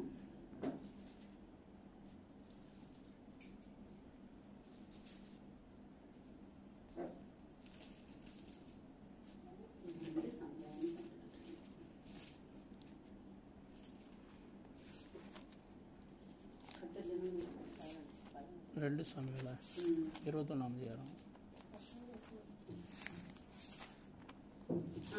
அதுல 10வது வசனம் வாசிங்களேன். விதமாய் ஜனங்களை எண்ணின பின்பு ராஜாவின் இருதயம் அவனை வாதித்தது. அப்பொழுது தாவீது கர்த்தரை நோக்கி, நான் இப்படி செய்ததினாலே பெரிய பாவம் செய்தேன். இப்போதும் ஆண்டவரே, உமது அடியாளின் அக்கிரமத்தை நீக்கிவிடும். நான் மகா புத்தியினமாய் செய்தேன் என்றான். ஹல்லேலூயா. இதுல மறைந்திருக்கக்கூடிய ஒரு காரியம் என்ன அப்படின்னா, இப்ப தாவீதுக்கு சாத்தான் வந்து ஏவுறான். என்ன அப்படின்னா, யுத்தம் பண்ணக்கூடிய ஆட்கள் எவ்வளவு பேர் இருக்கிறாங்கிற கவுண்டிங் என்ன சொல்லும்போது, இப்ப தாவீதுக்குள்ள யூதால எவ்வளவு பேர் இருக்கிறாங்க, இஸ்ரவேல்ல மொத்தம் எவ்வளவு இருக்காங்க என்னன்னா, இதுவரைக்கும் ஜெயத்தை கொடுத்தது யாரு? தாவீது பண்ண எல்லா யுத்தங்களிலும் அவனுக்கு ஜெயத்தை கொடுத்தது கர்த்தர். ஆனா மறைமுகமா இப்ப இவனுக்குள்ள என்ன வருதுன்னா, அப்ப நம்மளுடைய அது என்ன சொல்றது, நம்மளுடைய பலம் எவ்வளவு அப்படிங்கறத பாக்கணுங்கிற அந்த ஒரு எண்ணத்தை சாத்தான் என்ன செய்யறான்? கொடுக்குறான். அந்த எண்ணத்துக்கு இவன் செவி கொடுத்ததுடைய விளைவு நீங்க பாத்தீங்க அப்படின்னா, அதை நம்ம தொடர்ந்து வாசிப்போம்னு சொன்னா, இஸ்ரவேல்ல 70,000 பேர் 14-15 வசனத்தை மட்டும் வாசிங்களேன். தேவன் அதுக்கு ஒரு ஜட்ஜ்மெண்ட் ஆண்டவர் கொடுக்கிறாரு. இப்போ அதுக்கப்புறம் தான் அவனுக்கு ஒரு உணர்வே வருது. ஐயா, நம்ம கர்த்தருக்கு விரோதமா புத்தியினமா பாவம் செஞ்சுட்டோம். இவ்வளவு நாள் யுத்தங்களை ஜெயம் கொடுத்தவர் கர்த்தர். ஆனா நம்ம வந்து நம்மளுடைய பலத்தை வந்து எவ்வளவு இருக்குன்னு சொல்லி பாக்கணும்னு சொல்லி ஜனங்களை என்னது தப்புங்கிற உணர்வு வந்து அவனுக்கு அதுக்கப்புறம் தான் வரத பாக்குறோம். அப்போ தாவீது வந்து தேவனத்துல ஒப்புரவாகி வந்து அழுகிற காரியம் தான் இது. தாவீது வந்து தேவனிடத்துல சொல்றான். அப்பொழுது தாவீது கர்த்தரை நோக்கி, நான் இப்படி செய்ததுனால பெரிய பாவம் செய்தேன். இப்போதும் ஆண்டவரே, உமது அடியானின் அக்கிரமத்தை நீக்கிவிடும். நான் மகா புத்தியினமாய் செய்தேன் என்றான். அப்ப பாருங்க, அடுத்த ஆண்டவர் வந்து தம்முடைய தீர்க்கதரிசியை கர்த்தர் அனுப்புறாரு. அவர் தாவீதுக்கு வந்து கேட்கிறாரு, நீ தாவீதிடத்தில் போய் 3 காரியங்களை உனக்கு முன்பாக வைக்கிறேன். அவைகளில் ஒரு காரியத்தை தெரிந்து கொள், அதை நான் உனக்கு செய்வேன் என்று கர்த்தர் உரைக்கிறார் என்றார். இதுல 3 காரியம் ஆண்டவர் என்ன வைக்கிறார் அப்படின்னா, 7 வருஷ பஞ்சமா அல்லது 3 மாதம் வந்து சத்துருக்கள் வந்து உண்மை பின்தொடர நீ அவங்களுக்கு முன்பாக ஓடணுமா, அல்லது 3 நாள் கொள்ளை நோயா? சூஸ் த பெஸ்ட் ஆண்டவர் வைக்கிறாரு. எதை செலக்ட் பண்றது? இவன் பண்ண புத்தியினமா செஞ்ச ஒரு காரியத்துக்கு தேவனுடைய நியாய தீர்ப்பு வருது. 3 காரியங்களை வந்து ஆண்டவர் வந்து வைக்கிறாரு. ஆப்பிள் பிடிக்குமா, ஆரஞ்சு பிடிக்குமா, மாம்பழம் பிடிக்குமா கேட்டா ஏதாவது ஒரு டக்குன்னு சூஸ் பண்ணி சொல்லிடலாம். ஆனா ஆண்டவர் எப்படி வைக்கிறாரு? 7 வருஷம் பஞ்சமா, 3 மாதம் சத்துருக்கள் விரட்டுவான். யுத்தம், 3 மாதம் யுத்தம். நீ தோத்து போவ. ஆண்டவர் இன்டைரக்டா சொல்ற காரியம் என்னன்னா, சத்துருக்கள் விரட்டுவான், நீ என்ன செஞ்சுருவ? தோத்து போவ. இல்ல 3 நாள் கொள்ளலையா? சூஸ் த பெஸ்ட் ஆண்டவர் வைக்கிறது. எதை செலக்ட் பண்றது சொல்லுங்க? எதை செலக்ட் பண்றது? நாட்களை பாக்குறாமே. 7 வருஷம் 3 மாதம் 3 நாள் 1 வாரம் சொன்னாங்க. கர்த்தருடைய கையில், நான் மனுஷன் கையில விடாமல் கர்த்தருடைய கையில் விடுவேனாகன்னு சொல்லி வரும்போது ஆண்டவர் வந்து 3 நாள் கொள்ளை நோயை வந்து கர்த்தர் அனுமதிக்கிறாரு. ஒரே நிலையை அந்த கொள்ளை நோயில வந்து எத்தனை பேர் மாண்டாங்கன்னு சொல்லி பாருங்க. அதுல 70,000. அதுல 14-15 வசனம் வாசிப்போம். அப்பொழுது தாவீது கர்த்தரை நோக்கி, கொடிய இடுக்கணில் அகப்பட்டிருக்கிறேன். இப்போது நாம் கர்த்தருடைய கையிலே விழுவோமாக. அவருடைய இரக்கங்கள் மகா பெரியது. மனுஷர் கையிலே விழாதிருப்பேனாக என்றார். அப்பொழுது கர்த்தர் இஸ்ரவேலிலே அன்று காலமே தொடங்கி குறித்த காலம் வரைக்கும் கொள்ளை நோயை வரப்பண்ணினார். அதனால் தான் முதல் பெயர்சபா மட்டுமுள்ள ஜனங்களில் 70,000 பேர் செத்து போனார்கள். ஹல்லேலூயா. எத்தனை பேரு ஜனங்கள் என்ன பாவம் பண்ணாங்க? ஜனங்கள் இந்த 70,000 பேர் பாவம் பண்ணாங்களா? கர்த்தருக்கு விரோதமா பாவம் செஞ்சாங்களா? சொல்லுங்க. யார் செஞ்ச தவறு நிமித்தமா வந்த விளைவுது? தாவீது பிசாசுக்கு செவி கொடுத்து அவன் பண்ண ஒரு தவறு நிமித்தமா இன்னைக்கு 70,000 ஜனங்கள் என்ன செஞ்சுட்டாங்க, மனிதன். இப்பதான் தாவீதுக்குள்ள பாத்தீங்கன்னா ஒரு உணர்வு வரதை நம்ம பார்க்க முடியும். இன்னைக்கு நம்மளும் கூட நம்ம இன்னைக்கு பாக்குறோம், நம்ம நிமித்தமா இன்னைக்கு நம்ம குடும்பத்துல எவ்வளவு போராட்டம் தெரியுமா? தனிப்பட்ட விதத்துல நம்ம சொல்லும்போது தனிப்பட்ட விதத்துல நம்ம அனலைஸ் பார்க்க முடியும். நம்ம குடும்பத்துல எவ்வளவோ போராட்டங்கள் பிரச்சனைகள் வருது, மாத்தி மாத்தி மாத்தி பிள்ளைகளுக்கு வியாதிகள்ங்கிறோம், அது இதுன்னு சொல்றோம். இப்ப இதுக்கெல்லாம் காரணம் என்ன? நம்ம செய்கிற தவறு, நம்ம மதியீனமா புத்தியீனமா சாத்தானுடைய வார்த்தைக்கு செவி கொடுத்து தேவனுக்கு விரோதமா ஒரு காரியம் செய்யும் போது, அதனால பாருங்க எவ்வளவு ஒரு தேசத்துடைய ராஜாவா இருந்தாலும் அந்த தேசமே பாதிக்கப்படுது. 70,000 பேரு. நம்ம வேணா ஒரு தேசத்துக்கு வேணா நம்ம ராஜாவா இல்லாம இருக்கலாம், ஆனா நம்ம நிமித்தம் நம்ம குடும்பம் என்ன செய்யுது? பிள்ளைகள் கஷ்டப்பட்டு கொண்டிருக்கிறாங்க. நம்ம நிமித்தம் இன்னைக்கு குடும்பம் இன்னைக்கு அவ்வளவு கஷ்டப்பட்டு கொண்டிருக்குது. இதுக்கு காரணம் என்ன அப்படின்னா நம்மளுடைய மதியனம். அப்போ நம்ம இதுவரைக்கும் நம்ம பார்த்த எல்லாரையும் நம்ம பார்த்தோம். நம்ம எனக்கு இன்னைக்கு உண்மையிலே இந்த செய்தி நீ காலையில தான் நைட்டு தான் பார்த்து சொன்னாங்க, நினைக்கிறேன் நான் வரக்கு லேட் ஆகும்பா, நீ தான் பேசணும்னு சொல்லி சொன்னாங்க. அப்ப நீ காலையில ஆண்டு சமத்துல காத்திருந்து என்ன வார்த்தைன்னு சொல்லி கேட்கும், இது வரும்போது எனக்கு கஷ்டமா இருந்துச்சு. நான் எப்ப பேசினாலும் இப்படிதான் இருக்கு, ஷார்ப்பாவே இருக்கிற மாதிரி இருக்காண்டு. நானும் ஆறுதலா பேசணும், ஆசீர்வாதமா பேச நினைக்கிறேன், எனக்கு கூட எப்படி கொடுக்க மாட்டேங்குன்னு சொல்லி ஆண்டவர் சமூகத்துல நான் உண்மையில அப்பதான் நான் கேட்டேன். நான் ஏன் அப்படின்னா நான் தியானிச்சோம்னா சாலமோன் சொற்பம் அதிகம் அந்நிய ஜனங்கள் மேல ஐக்கியமா வச்சதுனால சாலமோனுடைய முடிவு ரொம்ப பரிதாபமா இருந்துச்சு. அவன் டோட்டலா பின்வாங்கி போனான். அது மாதிரிதான் எல்லாருமே நம்ம ஆசா ராஜாவை குறிச்சு பார்த்தோம். அவனும் கடைசி வரைக்கும் மனம் திரும்பின மாதிரி நம்ம பார்க்கவே முடியல. அப்ப அவனுடைய முடிவும் பரிதாபமா தான் இருந்துச்சு. இன்னும் சவுல் ராஜ்யபாரத்தை இழந்து போனா, கர்த்தரோட பேசவே இல்லை. அடுத்து நம்ம யாரை குறிச்சு பார்த்தோம்? உசியா ராஜா குஷ்டரோகியானா. அப்போ சொற்ப மதியீனத்துக்கு இடம் கொடுக்கும் போது எல்லாருடைய முடிவுமே இப்படிதான் இருக்குமான்னு சொல்லி பார்த்தா, கடைசியா தான் எனக்கு ஆண்டவர் பேசின காரியம் என்னன்னா, தாவீதுடைய காரியத்துல கர்த்தருக்கு ஒரு ரெமடியை கர்த்தர் வைக்கிறத நம்ம பார்க்க முடியும். அதை நீங்க கடைசி வசனம் வாசிங்களேன் 25. அங்கே தாவீது கர்த்தருக்கு ஒரு பலிபீடத்தை கட்டி சர்வாங்க தகன பலிகளையும் சமாதான பலிகளையும் செலுத்தினார். அப்பொழுது கர்த்தர் தேசத்துக்காக செய்யப்பட்ட வேண்டுதலை கேட்டருளினார். இஸ்ரவேலின் மேல் இருந்த அந்த வாதை நிறுத்தப்பட்டது. ஹல்லேலூயா. கரங்களை தட்டி கர்த்தருடைய நாமத்தை மகிமைப்படுத்துவோம். ஹல்லேலூயா. நான் உண்மையா சொல்றேன், எனக்கு மனசு எனக்கு அவ்வளவு வேதனையா இருந்துச்சு. ஆண்டவரே, எப்படியோ தெரிஞ்சோ தெரியாமல சொற்ப மதியானத்துக்கு இடம் கொடுத்துட்டோம் இன்னைக்கு நிறைய. அதனால பாத்தீங்கன்னா வாழ்க்கையில நிறைய பிரச்சனைகள், போராட்டங்கள், யுத்தங்கள், வாதைகள், ஜெபத்துக்கு பதில் வரல, மாசக்கணக்கா வருஷக்கணக்கா ஜெபிக்கிற சில காரியங்கள் நமக்கு பதில் வரல. அப்ப இதுக்கு என்னதான் இதுக்கு முடிவு அப்படின்னு சொல்லி பார்க்கும்போது ஆண்டவர் தெளிவா காமிச்சாரு. உசியா ராஜாவுக்கு கிடைக்காத ஒரு வாய்ப்பு, சவுலுக்கு கிடைக்காத ஒரு வாய்ப்பு, சாலமோனுக்கு அவ்வளவு பெரிய ஞானி அவனுக்கு கிடைக்காத வாய்ப்பு இன்னைக்கு கர்த்தர் நமக்கு கொடுத்திருக்கிறாரு. ஹல்லேலூயா.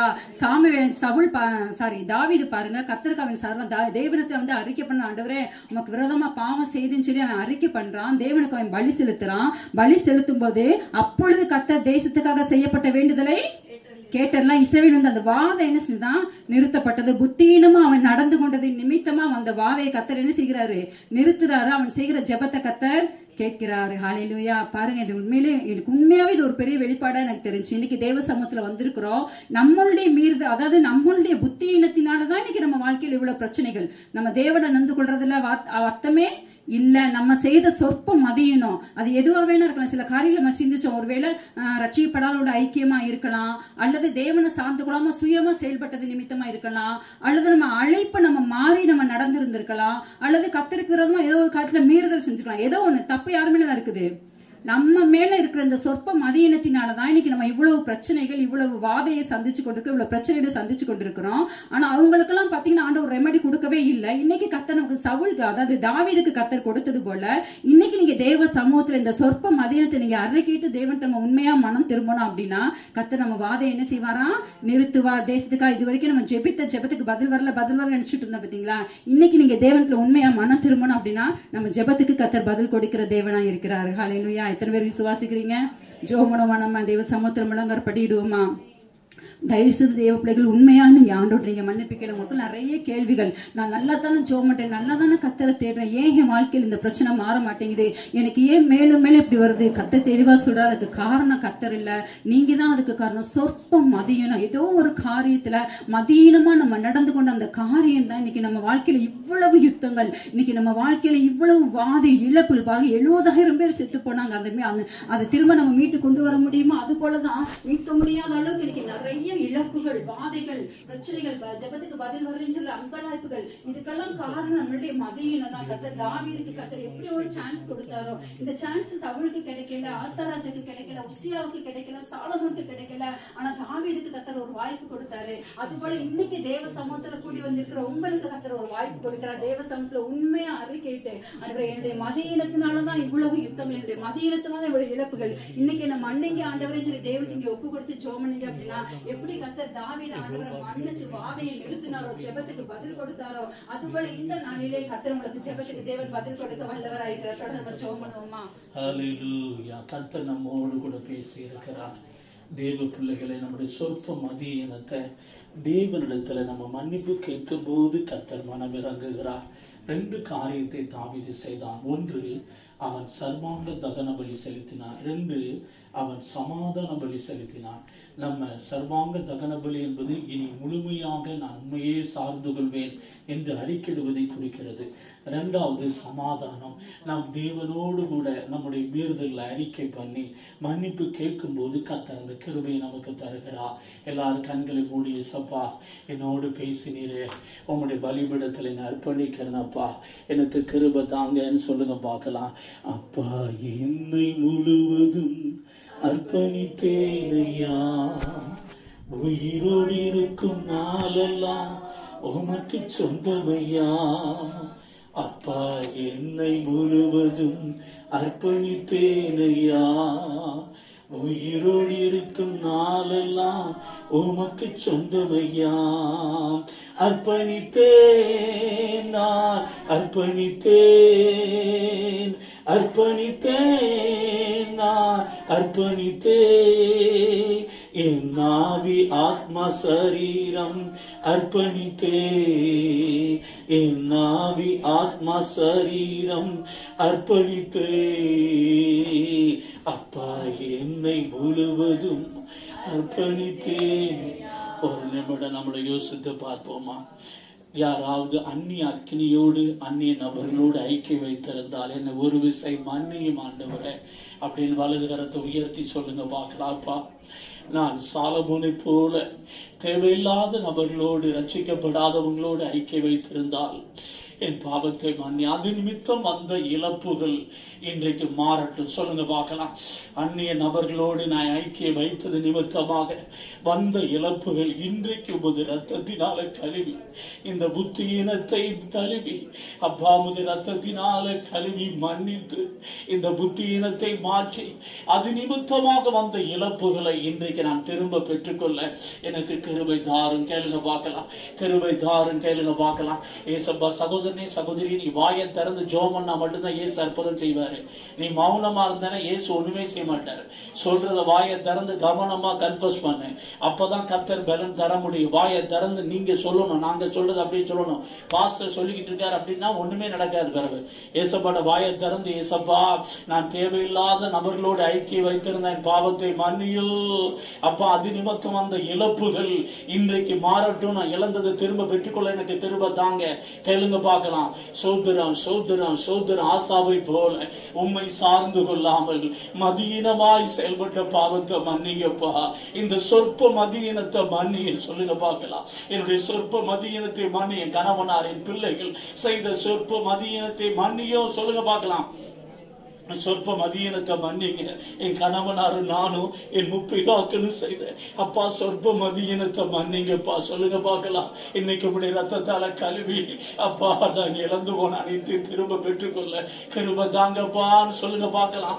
இப்ப கர்த்தர் இறங்கி வந்திருக்கிறார். சகோதரனே சகோதரியே, இப்ப உன்னை நிரப்பும்படி இறங்கி வந்திருக்கிறார். உன் வாழ்க்கையில நீ இதுவரைக்கும் விட்ட கண்ணீருக்கு இன்னைக்கு கர்த்தர் உன் வாழ்க்கையில எகிப்தின் நிந்தையை புரட்டி போடுகிறேன் என்று ஆண்டவர் சொல்கிறார். உன் வாழ்க்கையில எகிப்தின் கர்த்தர் புரட்டி போடுறார். எகிப்தின் நிந்தனை என்ன தெரியுமா? எகிப்து விட்டு இஸ்ரவேல் ஜனங்கள் வெளியே வந்த பொழுது அவர்களுக்கு முன்பாக செங்கல் அடைத்திருந்தது. அவர்களுக்கு எந்த பாதையில் போகணும் தெரியல. அப்பொழுது எகிப்தியர் சொன்னார்கள், அது வாசல் அவர்களுக்கு அடைக்கப்பட்டிருக்குன்னு சொல்லி அந்த நிந்தையை கர்த்தர் மாற்றினார். அதுபோல இன்னைக்கு கர்த்தர் வாழ்க்கையில் அடைப்பட்ட வாசல்ல கர்த்தர் திறக்கிறத நீ பார்க்க போற. இந்த glory to Jesus. ஏசப்பா என்னை மன்னிப்பதற்காக உமக்கு நன்றி. ஏசப்பா உசியாவை போல ஆண்டவரே மதியினமாக அப்பா நீங்க எனக்கு கொடுத்த அழைப்பு சில வேளை நான் இழந்திருக்கிறேன், என் ஸ்தானத்தில் நிக்காம இருந்திருக்கிறேன். நீங்க எனக்கு கொடுத்த ஊழியம், நீங்க எனக்கு கொடுத்த அழைப்பு, அந்த ஊழியத்துல நான் நிக்காம நான் வாட்டுக்கு வேற இடத்துக்கு ஓடி ஓடி போன பாவத்தை மன்னி இன்றைக்கு நம்முடைய சித்தம் செய்ய ஒப்பு கொடுக்கிறேன். சொல்லுங்க பார்க்கலாம். இன்னைக்கு உனக்கு ஒரு வாய்ப்பு கொடுக்கிறார். நீங்க இழந்த ஸ்தானத்தை கர்த்தர் திரும்ப கொண்டு வந்து வைக்க விரும்புறாரு. ஆனா நீங்க ஒப்பு கொடுத்தீங்கன்னா கர்த்தர் அதை செய்வேன்னு சொல்றாரு. திரும்ப நாட்டுவேர் என்று கர்த்தர் சொல்லுகிறார். இந்த glory to Jesus. நன்றி இயேசப்பா, நன்றி பிதாவே, எங்கள் மத்தியில் இறங்கி வந்திருப்பதற்காக உமக்கு ஸ்தோத்திரம். அப்பா, நான் ஆசாரிய ராஜாவாக அழைக்கப்பட்டு நான் ஆசாரிய ஊழியம் செய்த தப்ப மன்னிச்சிருங்க, என்னுடைய மதியினத்தை மன்னிச்சிருங்க. இனி ஆண்டவரே, நீர் கொடுத்த அழைப்பில், நீர் கொடுத்த ஊழியத்தில், நீர் கொடுத்த ஸ்தானத்தில் நான் நிலை நிற்கிறேன். அதற்கு என்னை ஒப்பு கொடுக்கிறேன். எனக்கு கிருபை தாங்க சொல்லுங்க பார்க்கலாம். வாழ்நாள் முழுது கிருபை தாங்க. கேளுங்க பார்க்கலாம். வாழ்நாள் முழுது எனக்கு கிருபை தாங்க. நான் இனி ஒருபோதும் சொற்ப மதியினத்துல நடந்துடக்கூடாது. என் வீட்டில் உள்ள ஆட்கள் நடக்க கூடாது. எங்களுக்கு வாழ்நாள் முழுது கிருபை தாங்க. கேளுங்க பார்க்கலாம். சகோதரனே, நீ கேட்கிற கர்த்தர் டைம் கொடுத்திருக்காரு. கேட்டேன்னா பிழைச்சிருவேன். அதனால இதையே நீ மிஸ் பண்ணேன்னா இனி உன் வாழ்க்கை ரொம்ப பரிதாபம். ஜாக்கிரதை. கர்த்தருடைய ஆவியானவர் உனக்கு இந்த டயத்தை கொடுக்கிறாருன்னா வாய்ப்பை பயன்படுத்திக்கோ.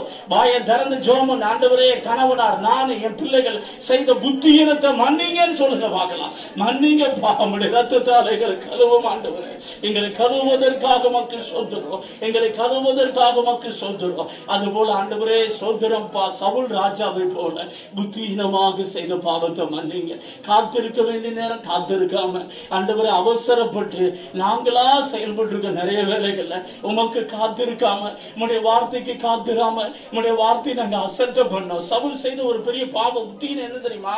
தேவனுடைய வார்த்தையை அவன் அசட்டை பண்ணினான். அதனால கர்த்தர் ராஜ்யத்தை அப்புறப்படுத்தினார். சகோதரனே, சகோதரியே, தேவ வார்த்தை அசட்டை பண்ண பாவத்தை கர்த்தர் மன்னிக்க முடியும். அவருடைய பாதத்தை பிடிங்க பார்க்கலாம். எல்லாரும் தேவ சமூகத்துல முடிந்தவங்க ஆண்டவருடைய விசுவாசத்தோட அப்படியே ரெண்டு கரத்தை வச்சு அவருடைய பாதத்தை பிடிங்க பார்க்கலாம். அவருடைய பாதத்தை பிடிச்சு, அப்பா உங்களுடைய வார்த்தையை அசட்டை பண்ண பாவத்தை மன்னிச்சிருங்கன்னு சொல்லுங்க பார்க்கலாம். உங்களுடைய வார்த்தை நான் நிறைய வேலைகளை புறக்கணித்து இருக்கிறேன், என்னை மன்னியும் ஆண்டவரே. உங்களுடைய வார்த்தைக்கு காத்திராம உமக்கு நான் கீழ்ப்படியாம இருந்த பாவத்தை மன்னி சொல்லுங்க பார்க்கலாம். உமக்கு நான் கீழ்ப்படியாமல், உங்களுடைய வார்த்தைக்கு கீழ்ப்படியாமல் இருந்த பாவத்தை மன்னிச்சிருங்க.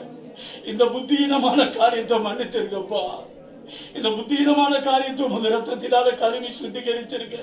என் பிள்ளைகள் செய்த புத்தியீனத்தை மன்னியோ. என் கணவனார், என் பிள்ளைகள், என் ஜெனரேஷன் செய்த புத்தியீனத்தை மன்னிங்கப்பா. இன்னைக்கு உம்முடைய ரத்தத்தால கழுவுங்கப்பா. Thank you Lord. ஏசப்பா, நீர் இறங்கி வந்திருப்பதற்காக உமக்கு நன்றி. இறங்கி வந்திருப்பதற்காக உமக்கு ஸ்தோத்திரம். ஏசப்பா, உமக்கு ஸ்தோத்திரம். ஐயா, இறுதியாக தாவீது மனம் திரும்பினான். இதுவரைக்கும் உன் வாழ்க்கையில நீ நிறைய இழப்புகளை சந்தித்திருக்கலாம். தாவீது மனம் திரும்பின பொழுது கர்த்தர் தேசத்தின் விண்ணப்பத்தை கேட்டறி வாதையை நிறுத்தினார். இன்றைக்கு உன் வாழ்க்கையில வாதையை கர்த்தர் நிறுத்த போறாரு. இனி உன் வாழ்க்கையில எல்லா வாதைகள் ஸ்டாப் பண்ணப்படும். உன் வாழ்க்கையில இருக்கிற வியாதி உன்னை விட்டு விலகும். உன் பலவீனம் உன்னை விட்டு விலகும். Yes, thank you Lord. தகப்பனே, எங்களை தாழ்த்தி நாங்கள் அர்ப்பணிக்கிறோம். பிசாசுக்கு செவி கொடுத்த பாவத்தை மன்னியோ. புத்தியீனமாய் செயல்பட்ட பாவத்தை மன்னியோ சொல்லுங்க பார்க்கலாம். கரங்களை உயர்த்தி, அப்பா, இனி வாழ்க்கையில ஒருபோது நானும் கணவனாரும் பிள்ளைகளோ சொற்ப மதியீனமா நடக்காதபடிக்கு எங்களுக்கு வாழ்நாள் முழுது கிருபை தாரோ. கேளுங்க பார்க்கலாம். சகோதரனே, சகோதரி, நீ கேட்டா மட்டும்தான் கிடைக்கும். நீ கேட்கலன்னா நடக்காது. யா வச்சுக்கோ. ஏசப்பா, உமக்கு ஸ்தோத்திரம். பிதாவே, உமக்கு ஸ்தோத்திரம். இயேசுவின் நாமத்தில் பிதாவிடத்தில் கேட்கிறோம். சொற்ப மதியினத்தை கர்த்தர் மாற்றி இப்பொழுது இழந்து போன எல்லா ஆசீர்வாதங்களையும் கர்த்தர் இப்பொழுது தருவீராக. Thank you Lord, thank you Lord, thank you Lord, thank you Lord, thank you Lord. கர்த்தர் இப்ப இறங்கி வருகிறார். கர்த்தர் இப்ப உன் மேல மனதுருகிறார். இப்போ உன் விண்ணப்பத்தை கர்த்தர் கேட்கிறார். Yes, thank you Lord, thank you Lord. இப்பொழுது வானம் திறக்கப்படுகிறது. இப்பொழுது கர்த்தருடைய ஆவியான மத்தியில் இறங்கி வருகிறார். உன்னுடைய சொற்ப மதியினங்கள் அனைத்தையும் யெகோவா தேவன் தமது குமாரன் இயேசுவின் ரத்தத்தினால மன்னித்து இப்போ உனக்கு மீட்பை தருகிறார். Thank you Lord. ஆண்டவருக்கு நன்றி சொல்லுங்க பார்க்கலாம். இப்ப கர்த்தருடைய அபிஷேகம் இறங்கி வருகிறது. இப்ப கர்த்தருடைய வல்லமை இறங்கி வருகிறது. இப்போ வாழ்க்கையில் இருக்கிற எல்லா நிந்தையை கர்த்தர் மாத்துறாரு. எல்லா வாதைகளை கர்த்தர் மாத்துறாரு. எல்லா பிரிவினைகளை கர்த்தர் மாத்துறாரு. எல்லா போராட்டத்தை கர்த்தர் மாத்துறாரு. இழந்து போன எல்லா ஆசீர்வாதங்களையும். Yes, thank you Lord, thank you Lord, thank you Lord, thank you Lord. கர்த்தர் எதிரிகள் மேல ஒரு ஜெயத்தை உனக்கு இன்னைக்கு தராரு. எதிரிகள் மேல உனக்கு ஒரு ஜெயத்தை தராரு. Yes, thank you Lord. இவா ஷாகா தரா பாட்டா. கர்த்தர் இறங்கி வரத பாக்குறேன். ஒவ்வொரு மேல கர்த்தருடைய அபிஷேகம் இறங்கி வருகிறது. பலமா கர்த்தருடைய ஆவியோட வல்லமை. Right now, right now. Thank you Lord. இவா ஷாகா தரா பல பல பல பல பல. கர்த்தர் கிருபை, கர்த்தர் கிருபை. கர்த்தர் அவிழ்க்கப்படுகிறது. நோய்கள் வெளியேறுகிறது. அசுத்தாவிகள் மேல உனக்கு ஜெயத்தை கத்த தர்றாரு. நீ புத்தீனமா நடந்ததுனால பிசாசு அலங்கலிக்குது. இப்ப அந்த அசுத்தாவிகளை விட்டு வெளியாடு. கர்த்தர் உனக்கு டெலிவரன்ஸ் பண்றாரு. பெற்றுக்கோ. இபா ஷாகா தரபா ஷாகா துரபா ஷாகா துரபா காதாரா ஏகே துனிமா காதாரா பாலா காதாரா இபா லேகே துரபா ஷாகா துரபா காதாரா பாலா காதாரா ஏசே கே துனிமா காதாரா இபா ஷாகா தரபா லா காதாரா. இனி உன் பெயர் யாக்கோபு என்று அழைக்கப்படாமல் இஸ்ரவேல் என்று அழைக்கப்படும். சூரியன் உனக்கு உதயமாயிற்று என்று ஆண்டவர் சொல்லுகிறார். வெளியிலே அவன் கடந்த பொழுது சூரியன் அவனுக்கு உதயமாயிற்றல்லவா? அதுபோல கர்த்தர் 20 ஆண்டுகளாக நீ கடந்து வந்த பாதைகள், 20 ஆண்டுகள் வாழ்க்கையில் இருந்த காலம், இப்ப கர்த்தரத மாத்துறாரு. இப்ப நீ வெளியிலே கடக்கிறாய். இனி உன் பெயர் யாக்கோபு என்று எண்ணப்படாமல் இனி இஸ்ரவேல் என்று அழைக்கப்படும். இப்பொழுது கர்த்தர் உன்னை நீதியின் சூரியத்தை உதிக்க பண்ணுகிறார். அதின் சட்டைக்கு ஆரோக்கியம் உண்டு, ஆரோக்கியம் உண்டு என்று கர்த்தர் சொல்லுகிறார். தேங்க்யூ. அதின் சட்டைக்கு ஆரோக்கியம் உண்டு. நீ வெளியே புறப்பட்டு போய் கொளுத்த கண்ணுகளை போல வளர்வாய். இந்த glory to Jesus, இந்த glory to Jesus, இந்த glory to Jesus. நன்றி பிதாவே. ஒவ்வொருவரையும் தொட்டபடினாலும் உமக்கு சோதரப்பா. இந்த இடத்துல வருகிற ஒவ்வொரு பிள்ளைகளையும் அடியனுடைய கரத்தில் ஒப்பு கொடுக்கிறேன் அப்பா. இவர்கள் ஒவ்வொருடைய குறைகளை மன்னிங்க. பாவங்கள், மீறுதல், அக்கிரமங்களை மன்னிங்க. புத்தீனமாய் செய்த எல்லா குறைவுகளை கர்த்தர் மன்னித்து இன்றைக்கு எல்லா நிந்தைகளை கர்த்தர் மாற்றுவீராக. இன்று முதல் இவர்கள் வாழ்க்கையில் நீதியின் சூரியனாக கர்த்தர் உதித்து அப்பா இவர்கள் வாழ்க்கையில் ஆரோக்கியமும் செழிப்பும் சந்தோஷமும் சமாதானமும் மகிழ்ச்சியும் விடுதலையும் இன்று முதல் யெகோவா தேவன் என்றென்று இவர்கள் வாழ்க்கையிலே கட்டளையிடுவீராக. அந்த அபிஷேகம் இவர்கள் மேல் இப்பொழுது இறங்குவதாக. சுகம் உண்டாவதாக. தேவைகள் சந்திக்கப்படுவதாக. நிந்தைகள் மாறுவதாக. அவமானங்கள் மாறுவதாக. கட்டுகள் உடைவதாக. வானம் திறக்கப்படுவதாக. இயேசுவின் நாமத்தில் இப்ப ஆவியாருடைய வல்லமை இறங்குவதாக. தடைகள் விலகுவதாக. Thank you Lord. The glory to Jesus. கர்த்தர் ஒவ்வொருவரை நிரப்புவதற்காக உமக்கு சொல்கிறோம்.